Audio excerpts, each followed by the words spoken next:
when the many and grievous oppressions of our mother country have laid this continent under the necessity of casting off the yoke of tyranny and of forming independent governments upon equitable and liberal foundations, we flatter ourselves that we shall be freed from all the encumbrances which a spirit of domination, prejudice, or bigotry has interwoven with most other political systems. Therefore, we rely upon this declaration, as well as the justice of our honourable legislature, to secure us the free exercise of religion according to the dictates of our own consciences. In this enlightened age and in a land where all of every denomination are united in the most strenuous efforts to be free, we hope and expect that our representatives will cheerfully concur in removing every species of religious as well as civil bondage. Certain it is that every argument for civil liberty gains additional strength when applied to liberty in the concerns of religion. And there is no argument in favour of establishing the Christian religion, but may be pleaded with equal propriety for establishing the tenets of Muhammad by those who believe the Quran. Or if this be not true, it is at least impossible for the magistrate to adjudge the right of preference among the various sects that profess the Christian faith without erecting a claim to infallibility which would lead us back to the Church of Rome. They saw in Virginia very clearly that if the state was enabled to judge according to religion,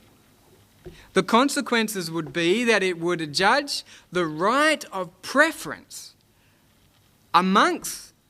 the various sects of that religion. And thus they would erect a claim to infallibility which would lead them back to the Church of Rome. As a result of this memorial, the English Church was disestablished in Virginia on January 1, 1777. Not too long after this,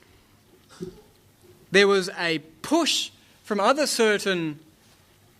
Christian faiths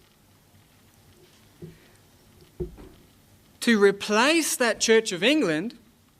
with the establishment of Christianity in general. And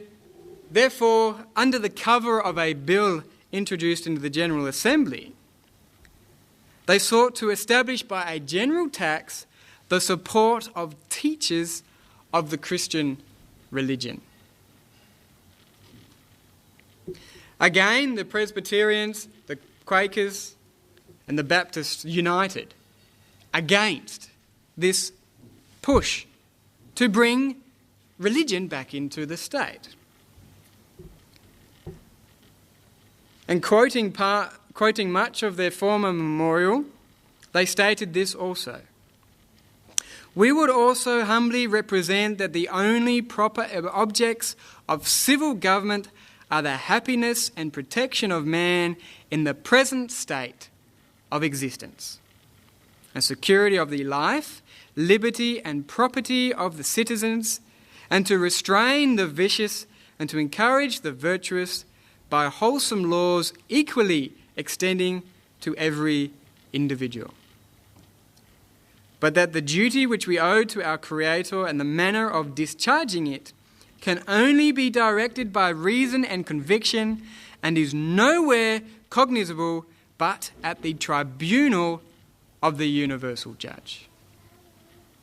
To illustrate and confirm these assertions, we beg leave to observe that to judge for ourselves and to engage in the exercise of religion agreeable to the dictates of our own consciences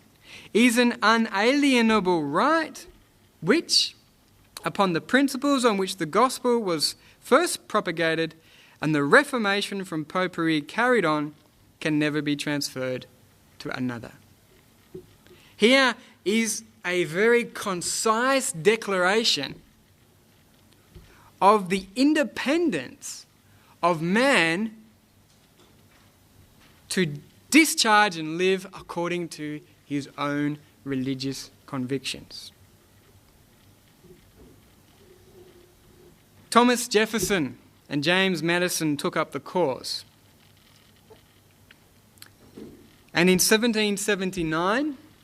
the bill establishing a provision for teachers of the Christian religion was defeated. After its defeat,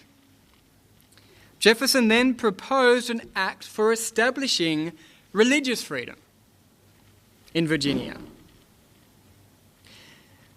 And part of it is here. And it must be noted, what Jefferson drew up here as a draft for a bill to be passed, when it was accepted in Virginia, the rest of the American states took much of it themselves, word for word, into their own state constitutions. He says, this was the bill. Well aware that Almighty God hath created the mind free, that all attempts to influence it by temporal punishments or burdens or by civil incapacitations tend only to beget habits of hypocrisy and meanness, and are a departure from the plan of the holy author of our religion, who, being Lord both of body and mind, yet chose not to propagate it by coercions,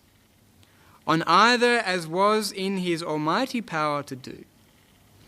that the impious presumption of legislators and rulers, civil as well as ecclesiastical, who being themselves but fallible and uninspired men, have assumed a dominion over the faith of others, setting up their own opinions and modes of thinking as the only true and infallible, and as such, endeavouring to impose them on others, hath established and maintained false religions over the greatest part of the world and through all time, that to compel a man to furnish contributions of money for the propagation of opinions which he disbelieves is sinful and tyrannical. Be it therefore enacted by the General Assembly that no man shall be compelled to frequent or support any religious worship, place, or ministry whatsoever, nor shall be enforced, restrained, molested, or burdened in his body or goods, nor shall otherwise suffer on account of his religious opinions or belief, but that all men shall be free to express and by argument to maintain their opinions in matters of religion, and that the same shall in no wise diminish, enlarge, or affect their civil capacities. This here is a profound declaration of human rights. That no man shall be compelled to frequent or support any religious worship, place, or ministry whatsoever, nor shall be enforced, restrained,